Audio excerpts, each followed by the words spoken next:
The Fearless Podcast, in a time of deceit, telling the truth is a revolutionary act.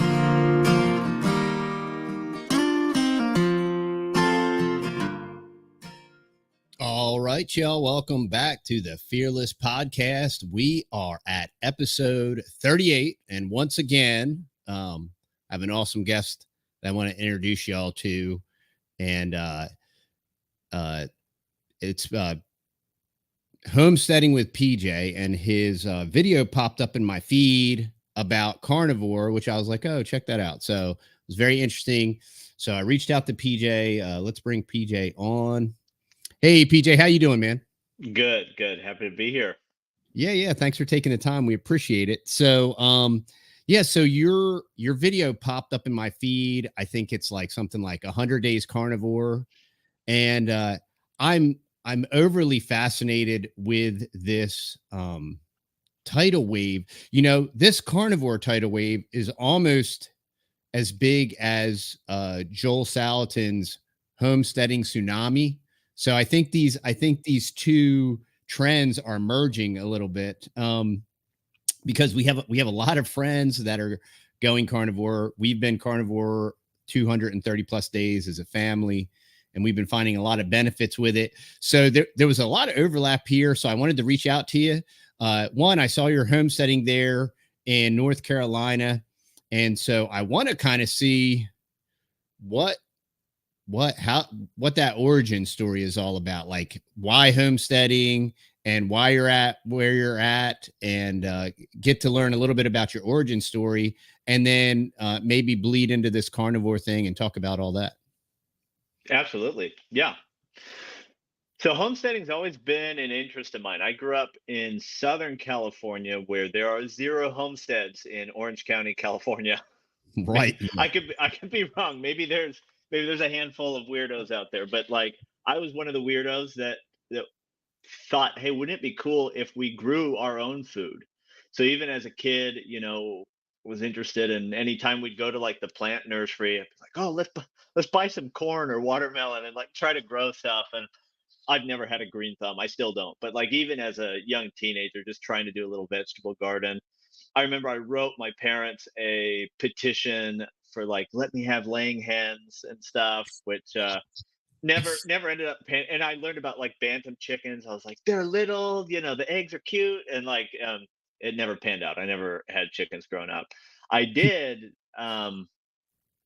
one day. I found this place that sells like rabbits and ducklings around Easter time, and I actually bought a duckling, and I kept a duck in secret from my family for that didn't last. It wasn't a secret very long, but luckily the duck was so cute they were okay with it. But I did have a pet duck for my last few months of high school. So this is kind of like been a kind of like a lifetime dream, this whole homesteading thing. A little bit, yeah, yeah. That's great. And luckily, when I was dating, who's now my wife, Natalie, she, one of our first dates, I learned that she, also against her HOA, I guess, kept bantam chickens in secret, and so we just immediately connected. Like we both had that kind of like underground poultry connection. Yeah. And I mean, I think we both had each other like hook, line, and sinker, and and luckily we shared that dream, which is, I mean, as you know, like you can't, it's a team sport. You can't do it alone. Yeah. And you absolutely can't do it if your spouse isn't into it. So anyway, so we still had some school to, by the time we got married. So we had some school. We started our small family and life in Utah. Ended up finding a place at around 2019, and it was about 1.25 acres, and it was horse property. And so I was lucky enough to, I don't even know how I got into it. I just got interested in sheep. I just love the idea of ruminants, and just like the superpower that they have on healing land and regenerative agriculture. Obviously, 1.25 acres is not big enough to do cows. I was never interested in goats, and so sheep, just by process of elimination, became something I was very interested in. So on our 1 acre and 1/4 property in the middle of suburbia. We bought a trio of sheep, 2 ewes and a ram, and you know how it goes. A couple of years later, you've got many more sheep, and we just kind of looked at ourselves one day and said, "Geez, couldn't we do this for real?" Um, and I had a job opportunity that let me go totally remote, wherever I wanted in the country, and we were left with this kind of nationwide property search, which is not as it sounds fun to think you can move anywhere in the country, but narrowing it Mm, down to the whole sure. country is pretty darn hard. Yeah. We had like 7 finalist states, and it was like, how do we even like how do we do this? But Okay, lay it on me. Who were the 7 prospects and why? Oh boy. So we kind of bundled them into regions. So Northwest, we're looking at Oregon and Washington, mostly just because trees and rain is pretty up Mhm, there. I'm not actually that well traveled in the U.S., so a lot of this is maybe more stereotype than reality. sure. Texas, Oklahoma are good sheep and cattle country. Mhm. Montana was another option for, again, sheep and cattle reasons. Uh, New England, I think, would be really, really cool. I mean, it has a renowned like small farm scene, which when you think about the origins of our country, it makes sense why there's a lot of small farms there, right?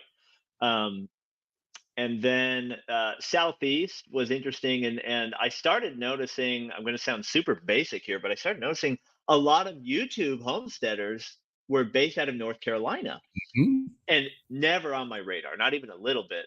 Um, and one of the things I started noticing is kind of similar to the Northeast. In North Carolina, there was a lot more of these. There were still small farms. It was still very agricultural centered, but not quote unquote big ag yet. Sure.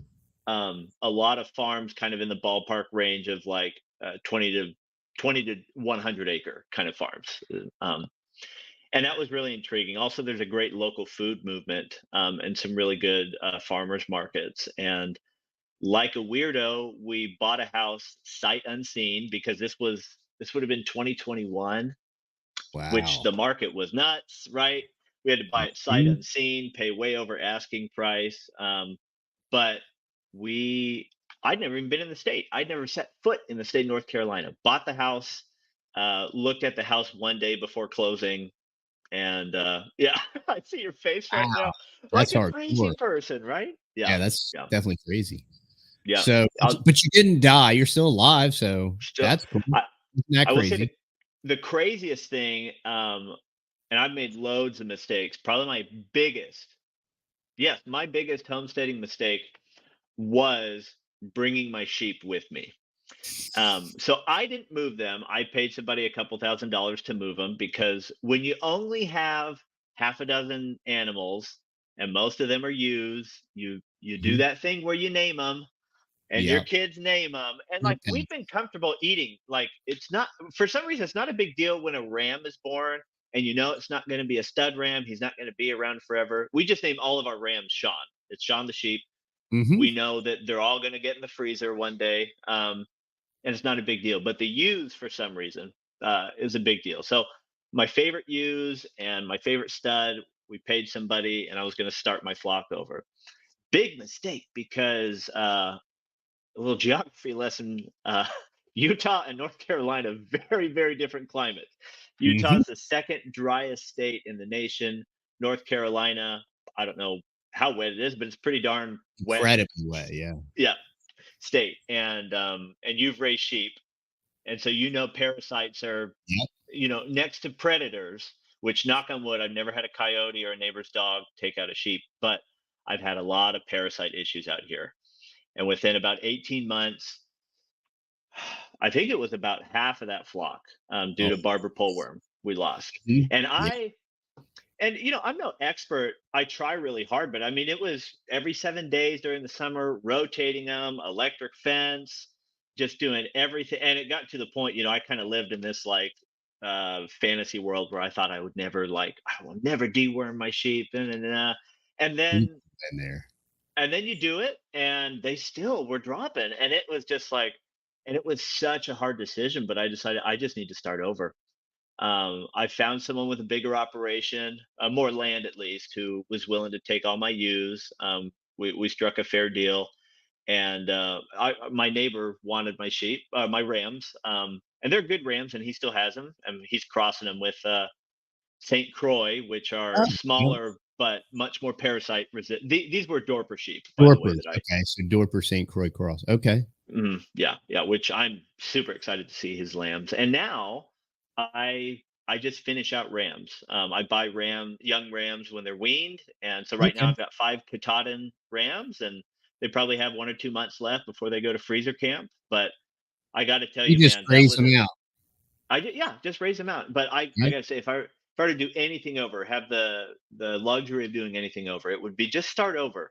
I loved those sheep, but I tell you, it would have been much easier to just say goodbye and sell them to someone who knows what they're doing than bring them over here and watch them all, pass due to barber polworm. When I was just pulling my hair out trying to figure out what else can I do for these sheep. Right, versus having sheep that were already, regionally, accustomed to the climate and the rain and the wetness. If you have some animal that's already acclimated to that region, you're going to have a lot less issues and problems. So, okay, so you pack up everything in the middle of this like crazy real estate. You overpay. You buy this house that you've never stepped foot in.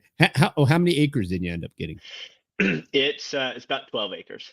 So you got 12 acres. Okay, so you got a great chunk of land, a single family on 12 acres. You could pretty much do whatever you want.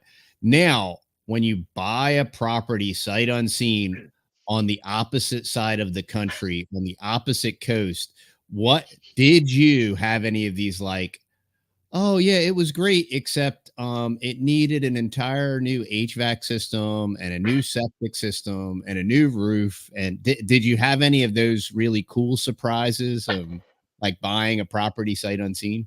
Luckily, we had been through that at our last purchase of the HVAC system. Exact same thing happened at our last purchase, so we tried really hard to avoid that. Luckily, HVAC is great here.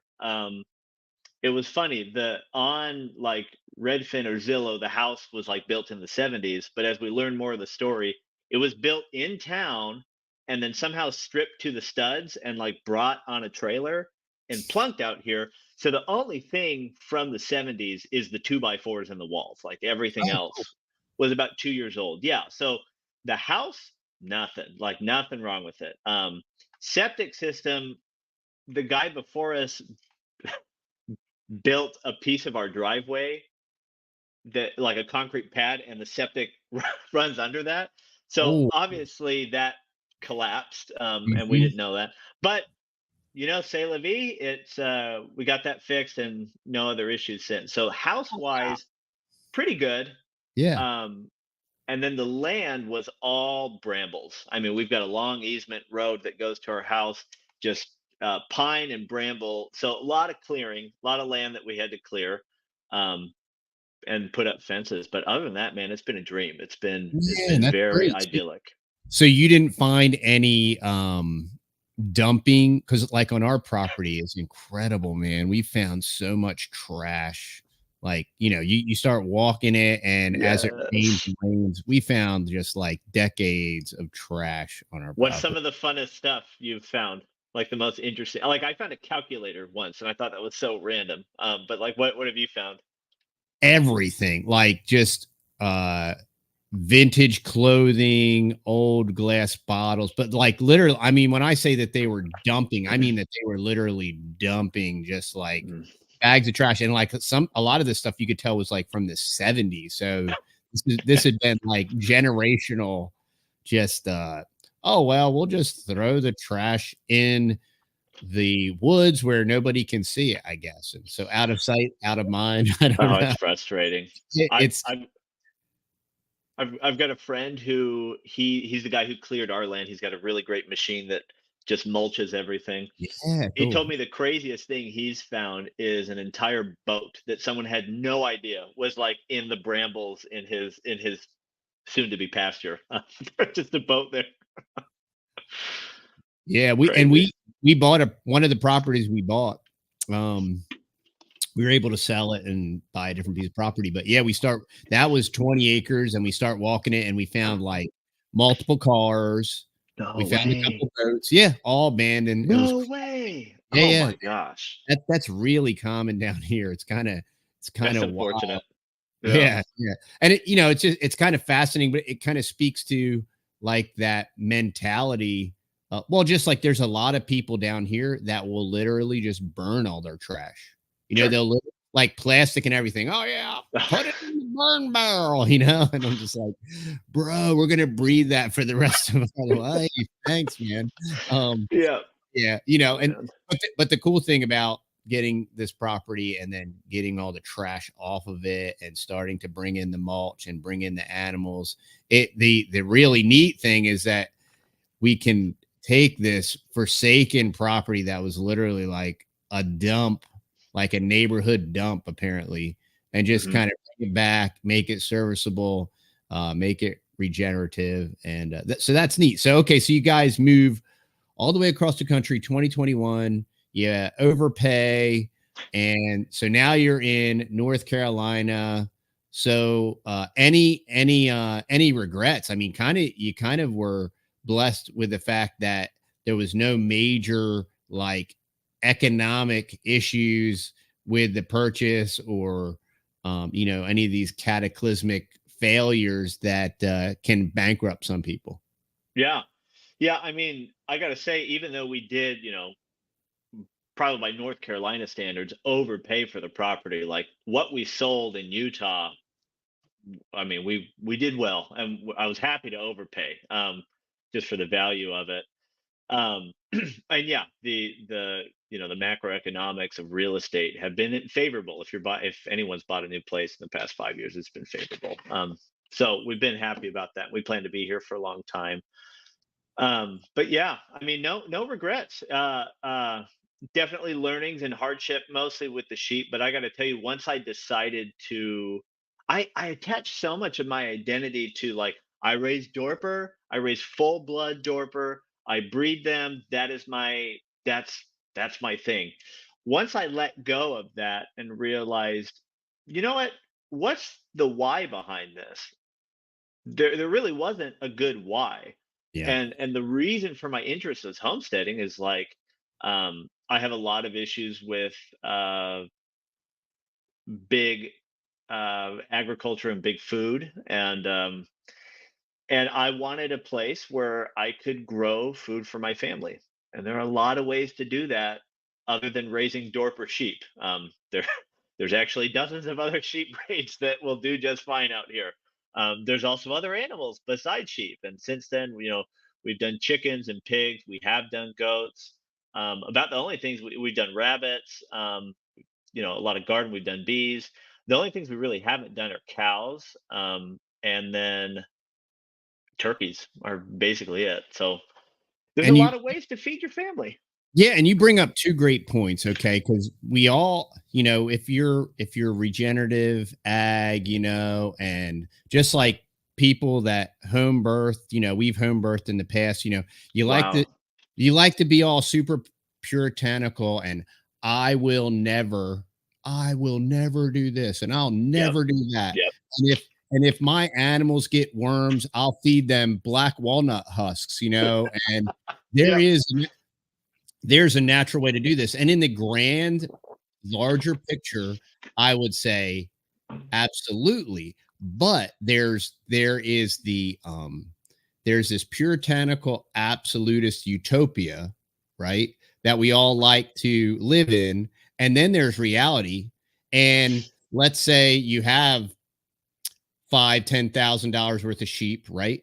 And they all start croaking in front of you, and then you're like, wait a minute, And Will Harris talked about this from White Oak Pastures about he used to immunize his cows for certain things, and he still does for blackleg, and he even said he's like, I probably now that I've grown these genetics out, I probably don't have to do it, but I think they do it a little bit out of paranoia and whatnot. And that's just, I mean, what's that from? That's from experience, because we have this puritanical utopian idea of this is the way I'm going to do it. And, you know, this is the way that they say to do it in all these books. And there's a lot of these, and this fly is going to keep landing. This always happens to me, man. I feel like this fly is going to keep landing on me. And there's like one fly in here. But you know, there's this, because that's the other thing about a lot of these YouTube channels is they're very curated. You know, they're gonna use filters, and they're gonna show you all the cool stuff. And for clickbait, they'll tell you when something kind of goes bad. But overall, like in the overarching picture, it's kind of like, oh, this is cool and easy and trendy and all this stuff, right? And this is the way everything should be. And they won't even be honest. Like if they are worming their animals, they won't be honest about it. No, of course not. If you properly rotationally graze and you're bringing in complementary animals behind them, these worms cannot populate. They'll never be in the soil, all this stuff, right? But then there's the reality, right? There's the ideal and the reality, just like with home birthing, you know.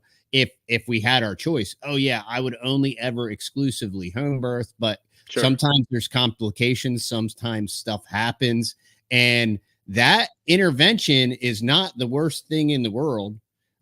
Just like with wormer, I mean, would we prefer to not ever worm? Of course. You know, will we implement and do whatever we can to not have to do that? Of course. If we have to do it, you know, because some people are so tied to an ideal, they just be like, well, I mean, if I ever have to do that, I could never say that I believe in regenerative agriculture, permaculture, or whatever. You know, it's just like this puritanical high ground, and they're putting themselves in a box, one that they can't live in, and two that they can't get out of. Yes. Yeah. And the second thing that you mentioned was great, was like tying your identity to this particular breed of sheep, because we started raising Longhorn, and we loved our Longhorn, and Longhorn are just incredible animals that literally they can literally survive anything. Like they could survive, you know, our cow mentor, what does he say? They could survive on cactus and barbed wire, right? And they really can. They really can. And we had, I think at one time we had over 20 some cows or whatever. And when we got into this carnivore thing, we're like, you know what? We really need to up our fat game, you know, and Longhorn are so lean. And, you know, we had beautiful cows with papers from great bloodlines and everything.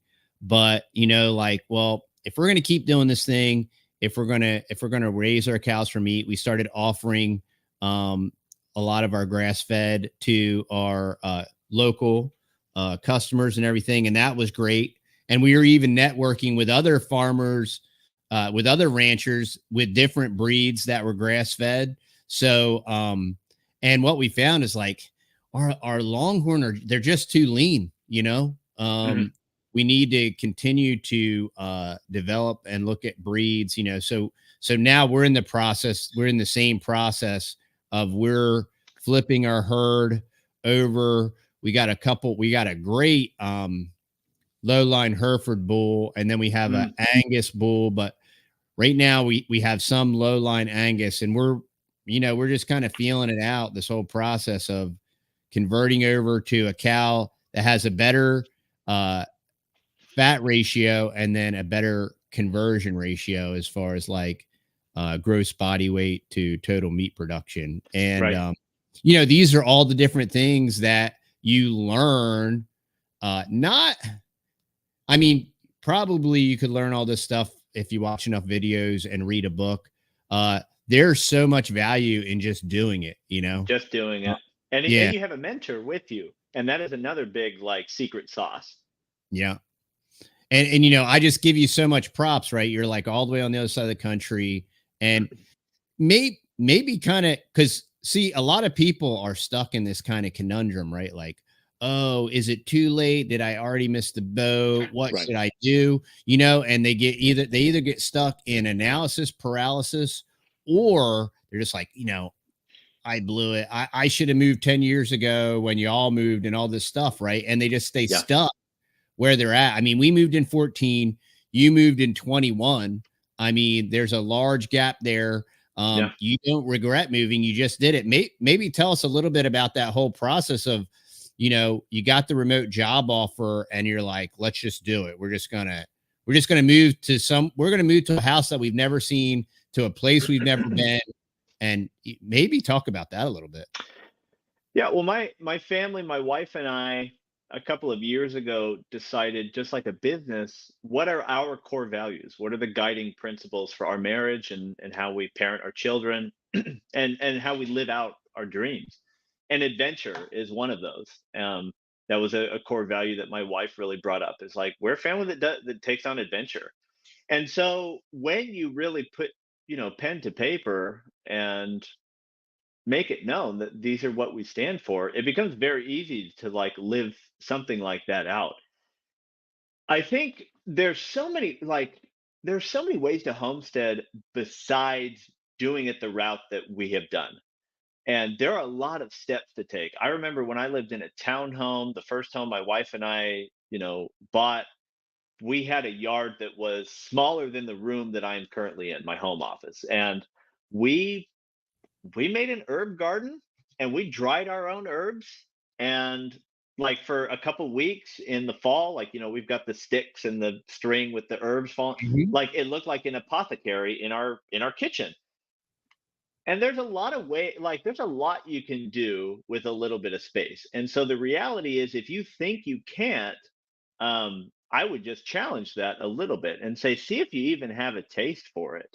Because, and you brought this up, and I'm so glad you did, is like on Instagram, especially YouTube also, but there's a lot of these just sunshine and rainbows homesteads where you've got people who don't do the work, Yeah. or they've hired out the help, which, like, I don't mind. If you hire out if you're a farm, you're a business, you got to hire out the help, that's okay.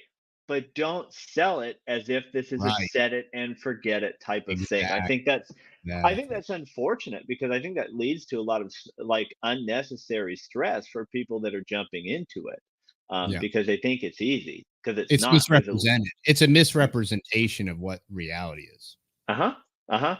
Um, Yeah, absolutely. It's misrepresented and it's unfortunate. And I think that a lot of people think that you have to do everything to homestead. And I would disagree with that. I think that another thing I would go back and tell my old self is, engage in one enterprise every year, one new enterprise, nail it and then scale it. So, sheep, great. Next year, laying chickens, great. Next year, your vegetable garden, great. And maybe some people with more time or dedication could do two in the year, one in the spring and one in the fall, kind of a thing. Get your spring garden ready and then finish out some meat chickens in the fall. I don't know. But when you try to do multiple things at once, you're just not going to have the experience to do it well. I did that last year with bees. I just thought, oh yeah, like, I got a flow hive. I'll throw the bees in there. I'll buy a nuke and da da da.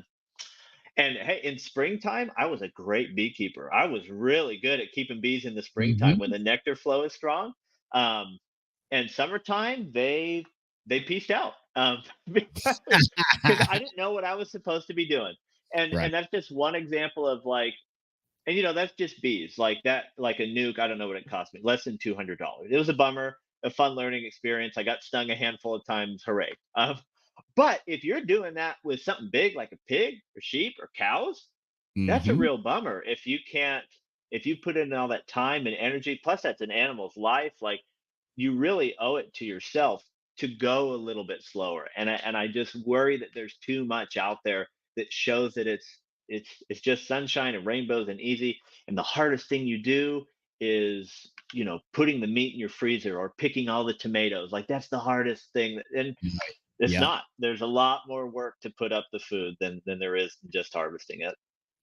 Yeah, and I think the way that y'all went about it, you started out, learning the skills when you're in your townhome, doing the things. Then you went to a slightly larger property, and you had sheep on an acre and a half or what have you.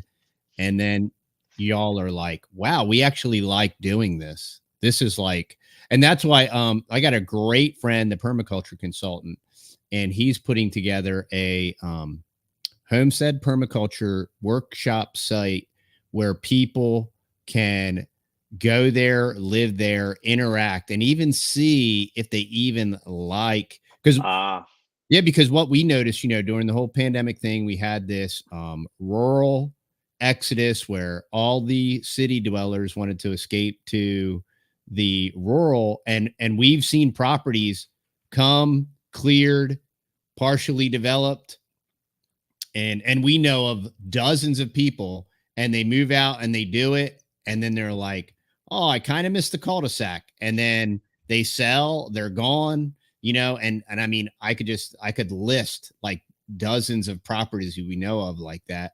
mm, And so taking it bite-sized pieces at a time, a lot of this and we are in interesting times, and there's lots of interesting world events happening daily, and the the script is being flipped often, um but when you allow fear to be your motivating factor, that's why, like, well, I have to buy as much land as possible, and we have to grow all of our food, which, you know when people start even saying that they're like, they grow all their own food, and now I do believe that there are some people that do that. I believe that it's a very small handful of people, mhm. and um, and the people that say that and that do that, yeah, I'm not taking anything away from them, but that is incredibly difficult, incredibly challenging, incredibly time consuming, um, and it's not a reality for 99% of everybody.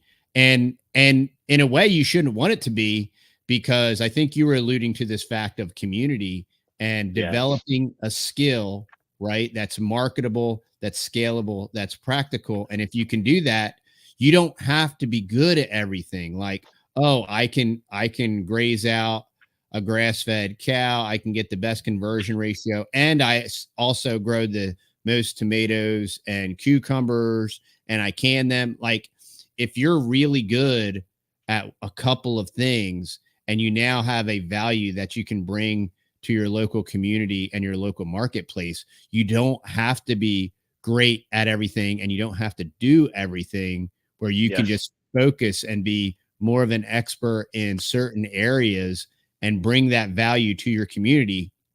And you Yes. should want, I mean, as much as we do want to be self-reliant, it's, to me, it's more about parallel community, parallel society, and networking, building and growing together. And because everybody's doing it at a different pace, and Mhm. everybody kind of sees the reality at different times. Like, I was a financial planner for 11 years, and I remember the '08 housing crash and all these different things. And when we decided to leave our incredibly densely populated area, I'm just like, I don't know how many years we have, maybe 3 or 4.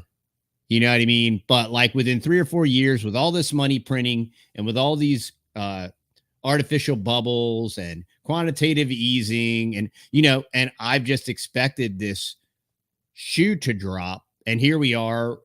In 2 days we're going to celebrate our 10th year anniversary here in Texas, right? And guess what? It didn't. And this is the grace of God. Like, that's the weird part that people don't take away from this. Like, it's I it's unexplainable to me from every fundamental metric, financial metric, of how the entire dog and pony, the shell game, uh, money printing pyramid thing, how that house of cards hasn't fallen, or how they artificially prop it up, or however you want to perceive it. Um, it's fascinating to me that it it is not a Mad Max dystopia yet. And and there's a obviously, from observation, there is a percentage chance that it might not ever be that. It's Jack Spirko says if times get tough or even if they don't, and that philosophy makes a lot of sense. Be prepared. And you know what? If it doesn't go Mad Max like Thunderdome, you're still prepared.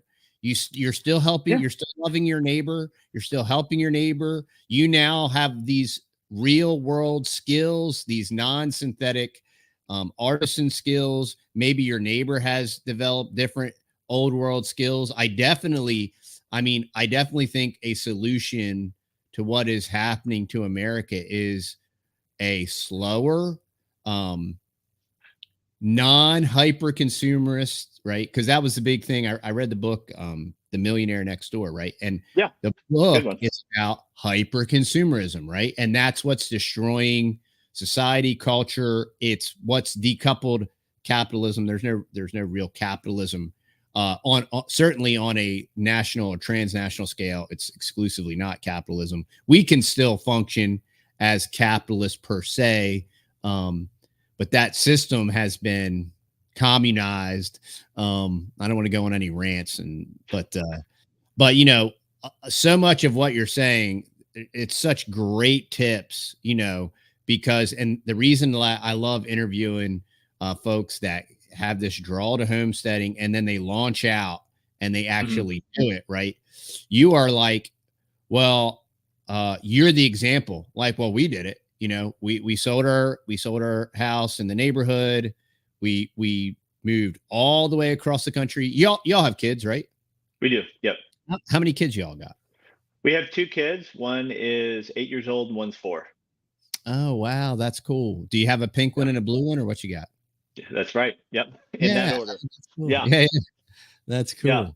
Well, that's something, you brought up all of these skills that homesteading, whether, things go down the drain or they don't, the homesteading is still valuable. And that's something as a parent, I've really tried with my kids. Because one thing I'm trying to walk the line very much is I don't want to see burnout in my kids on homestead. I don't want them to dread doing chores on there because truthfully they didn't choose this life and I don't believe anyone has to do this. Like I'm not the kind of homesteader that says like, "Oh, if you live in a suburb, like you're an idiot. You don't know what you're doing." No. Like I am grateful for people who appreciate natural food, where it comes from, all that, prefer to know their farmer. That's what farmers markets are for. You know what I mean? Like there Yeah. is a really valuable place on the chessboard of life for the people that don't want to homestead but still have these values. There's a place for that. You don't need to move out into the country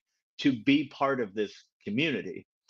And I remember one time we were in Utah, dude, in Utah on our 1 acre, we had, I think we gave our ram away, but we had like I think we had 5 ewes, their lambs, so that's like another like 5 or 6 lambs. We had 2 or 3 breeding pairs of rabbits. We had 30 laying chickens. We were doing a whole back to Eden. We front yard. We put wood chips over our entire front yard. Jim We Kowalski. Yeah. yeah, we were doing uh lots of anyway, we're going nuts there just because I had this like crazy mindset that like every square inch has to be put to use here.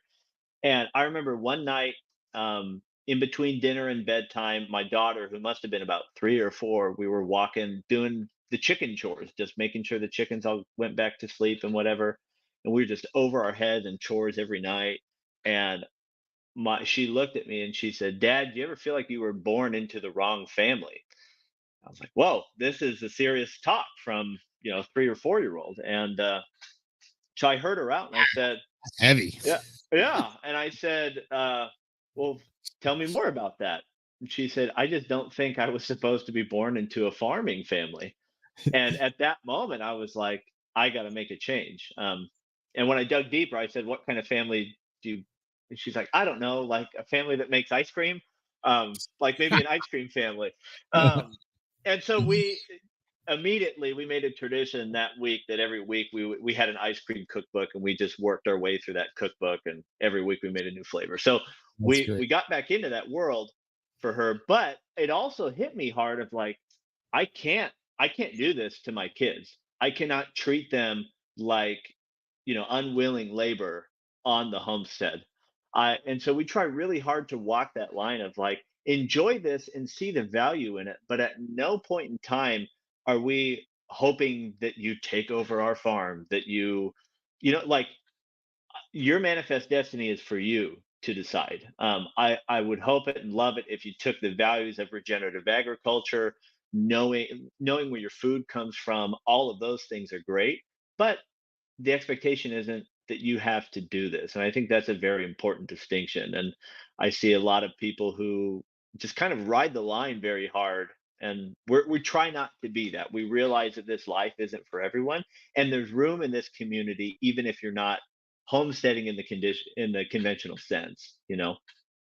Well, yeah, and that's what actually creates more value for the homesteaders. And this is what speaks to more of like developing skills over time and taking on areas that you enjoy and you're good at. Like, I'd never grown anything in my life, and we moved to Texas. We were in this little farmhouse rental property, and this sweet neighbor, elderly lady, she picked this entire flat of figs. I'd never had a fresh fig in my entire life. Whew, it's a treat. And yeah, and she brought this box of freshly picked figs over, and I managed to eat, I don't know, maybe a couple hundred or something. I don't know. It was bad. It was like, and I'm like, this is the most incredible thing I've ever Right.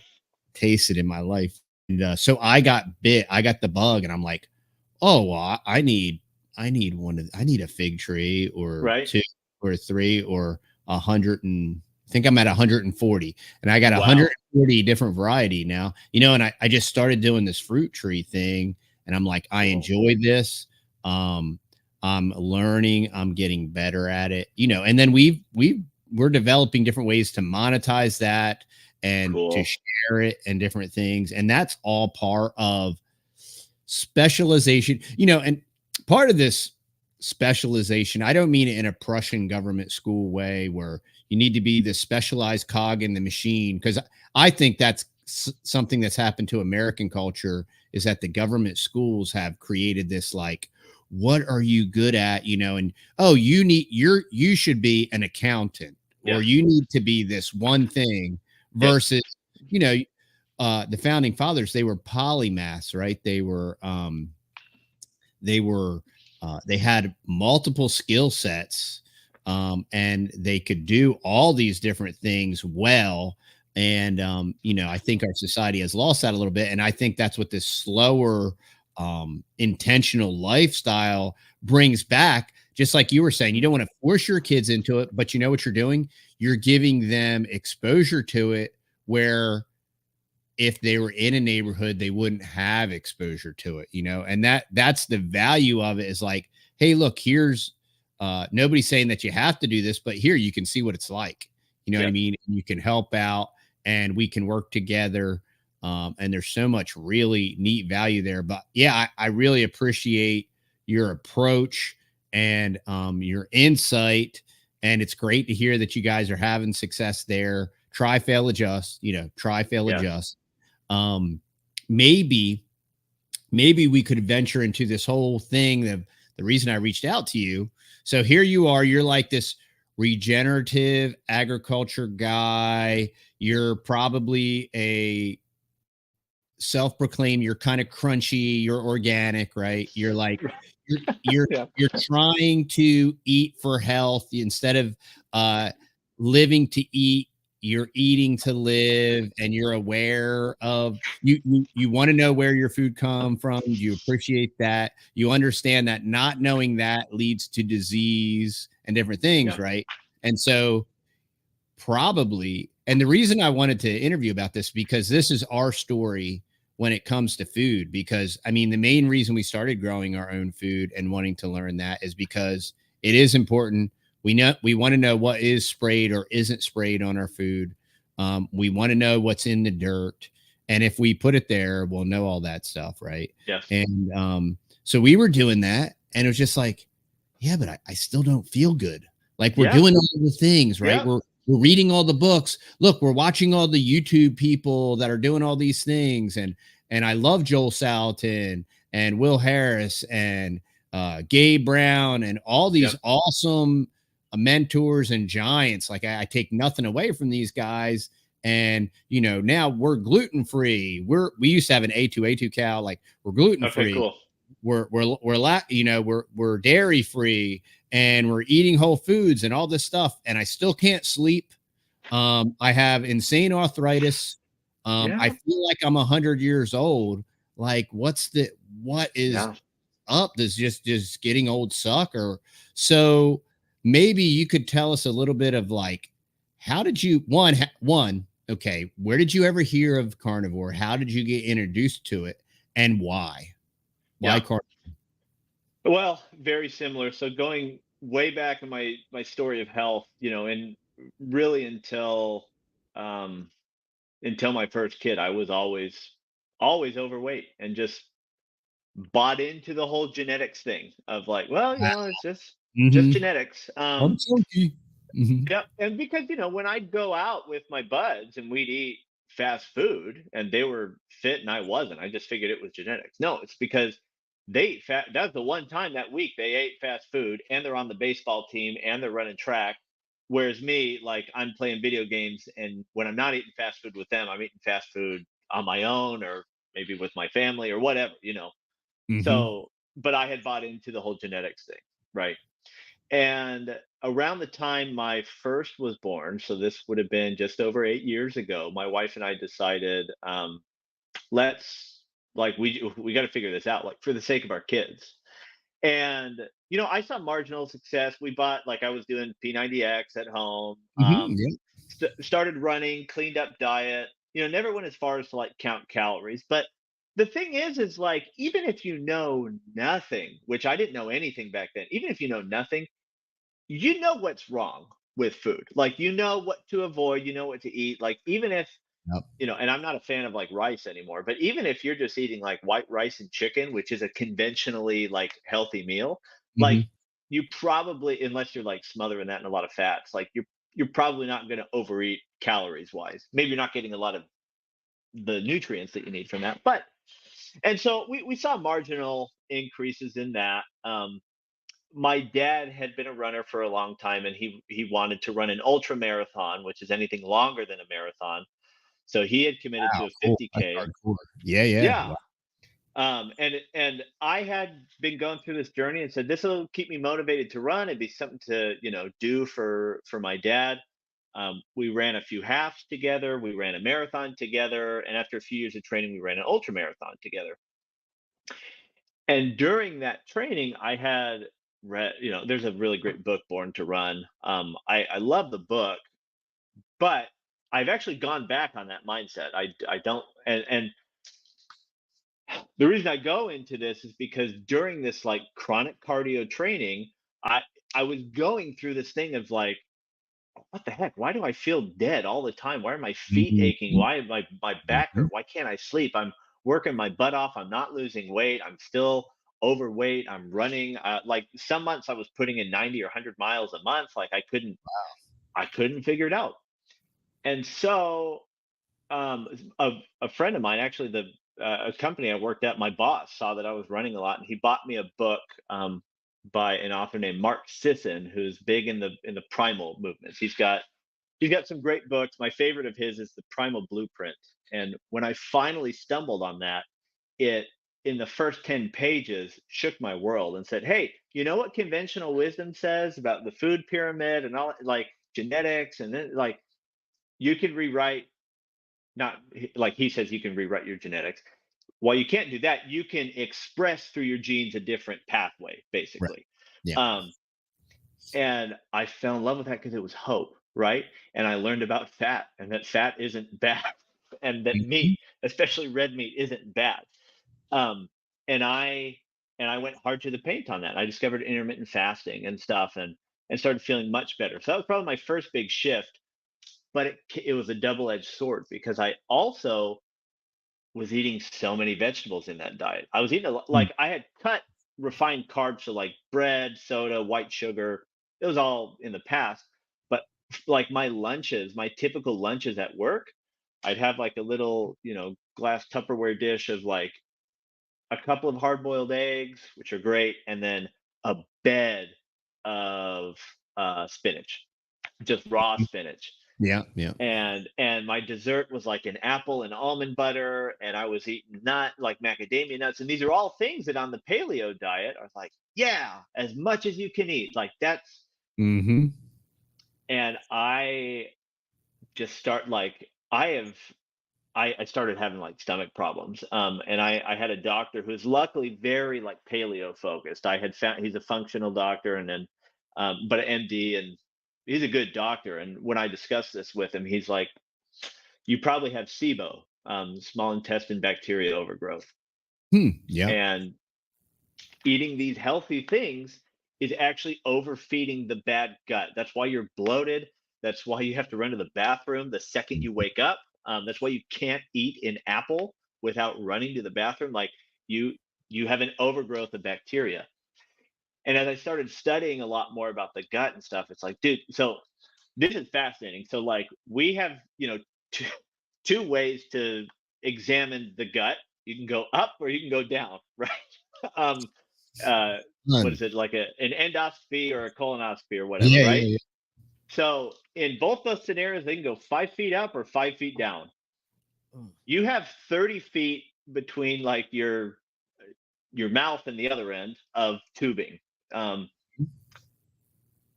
and the small intestine is about 20 feet in you. So the small intestine, if you do the math, you're going 5 feet up or 5 feet down, and the small intestine is 20 feet, and it's in the middle of that. Guess what we Yeah, can't check. yeah, yeah. And so looking into that was like, dude, and the small intestine is where all the magic happens. I mean, when we talk Mhm. about gut health, like that's where it is, baby. And we can't test it. I mean, there's a lot of different ways, a lot of like breath and stuff, but like stool, for example, like stool test, that's not your small intestine. Right. That because stool would be the last stop, and the small intestine is not the last stop. Anyway, I'm giving you more than maybe what you're looking for, but it opened my eyes to like, okay, so even that, paleo, healthy, keto mindset of eating green, I'm basically eating greens and meat and maybe some nuts, and it was still jacking me up. Mhm. And I was just on that road for a long time.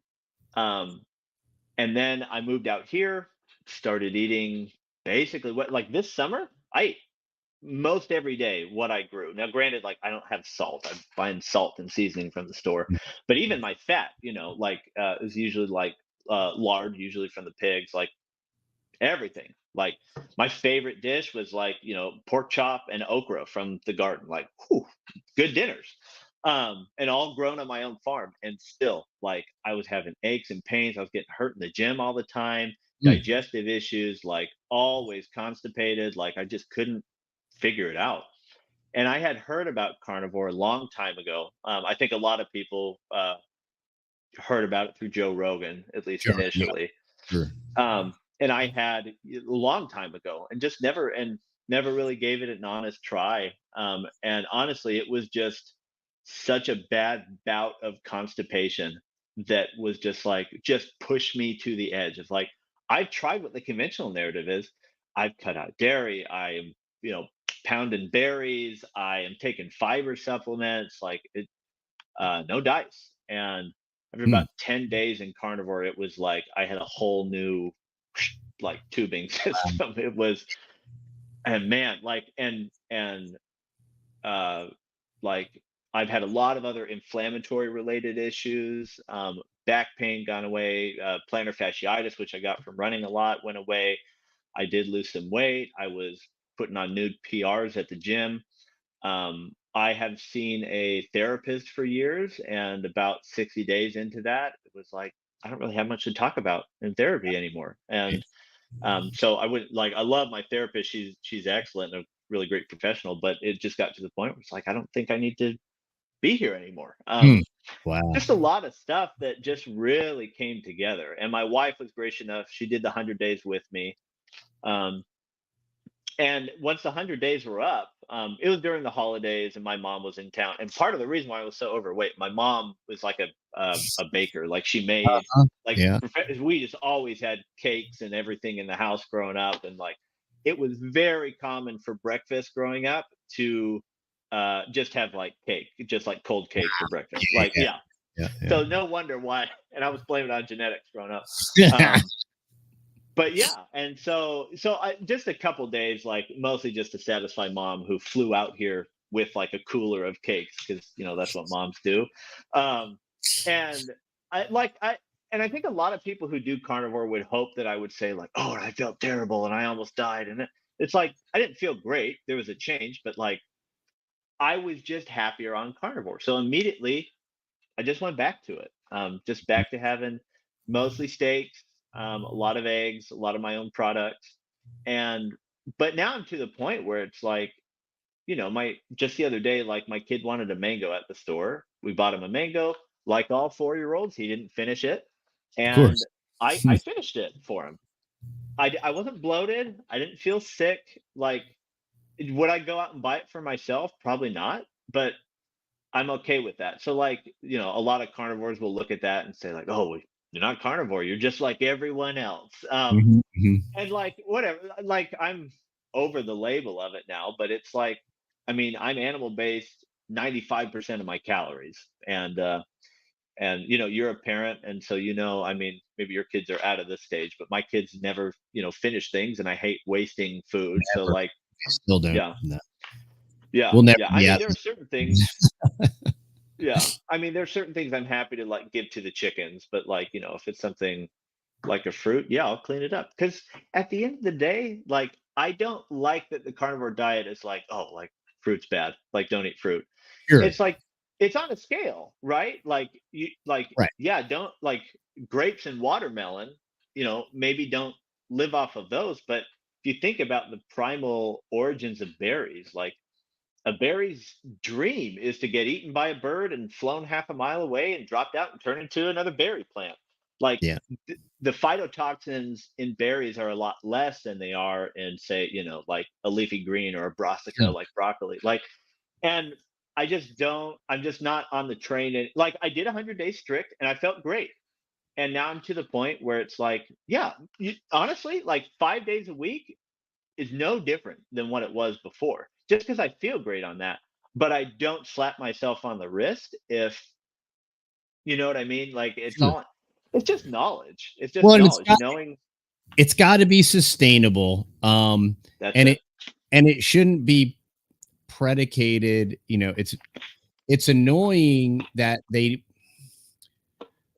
want to take this historic, or well, let me say prehistoric. They want to take Mhm. this prehistoric approach that, Neanderthal man and blah blah blah, because they want to like black backsplain it, like they want Mhm. to like give us this historical reference, which there is an inordinate amount. We know of these different people and tribes that eat much more animal based or whatever, but we clearly know that people did eat different types of plants, and obviously fruits are desirable because they're naturally sweet. I Yeah. certainly do not think that plants per se are trying to kill us. My personal opinion is, with all of the pollution, whether it's commercial pollution or whether it's high atmospheric aerosolized injections or what have you, this is corrupting these different foods, even if you're growing them yourself. And I have Mhm. 400 fruit trees, and I will absolutely eat fruit in season. But Great.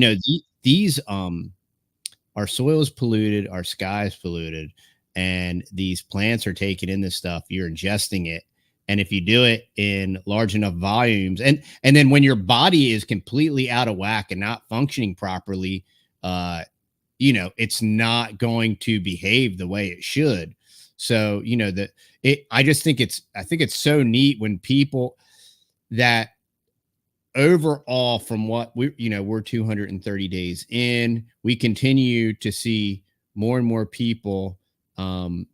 We've been we've had another YouTube friend, Darcy Isabella, and she just posted a video, and they just did like 30 or 60 days carnivore, and they're experiencing all these health benefits. And it's so neat to offer someone a modality that's simple, it's duplicatable, it's incredibly non-complicated.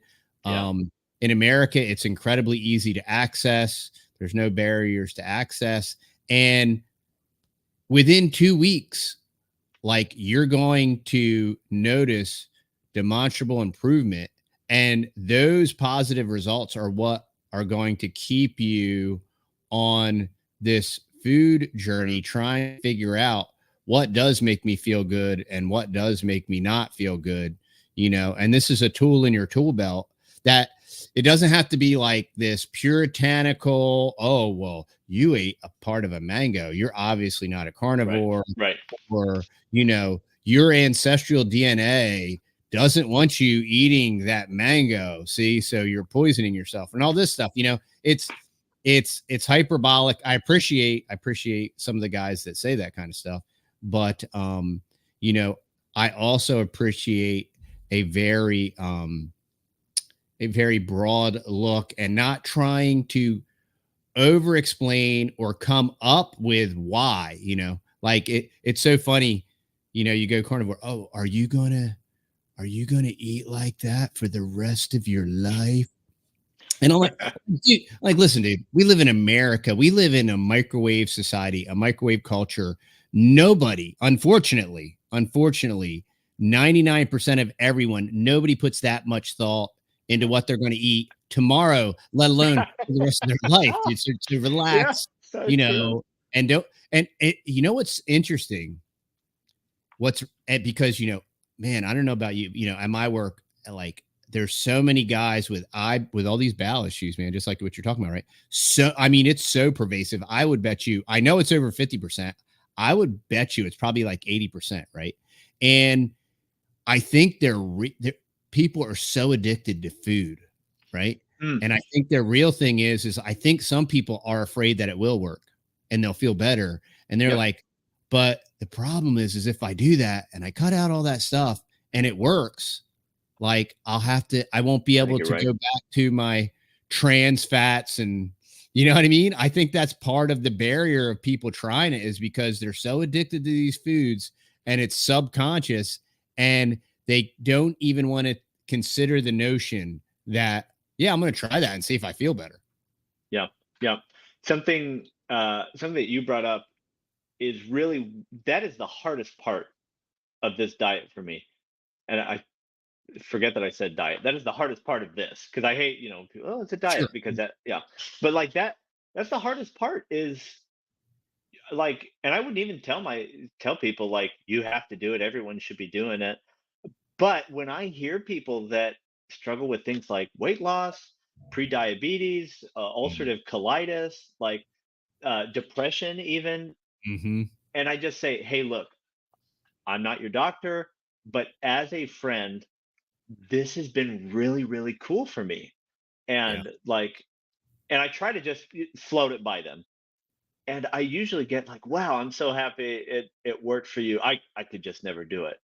Yeah. And it is like, it's sad to see people that are just addicted to a fixed mindset of not being willing to try something. It's someone who has, I don't probe for this. People who say like, oh yeah, I got a pre-diabetic diagnosis recently, and it's like, hey, I have an idea, and it's just like, no, I don't want to do that. It's like, dude, this is your life we're talking about. It's not more money.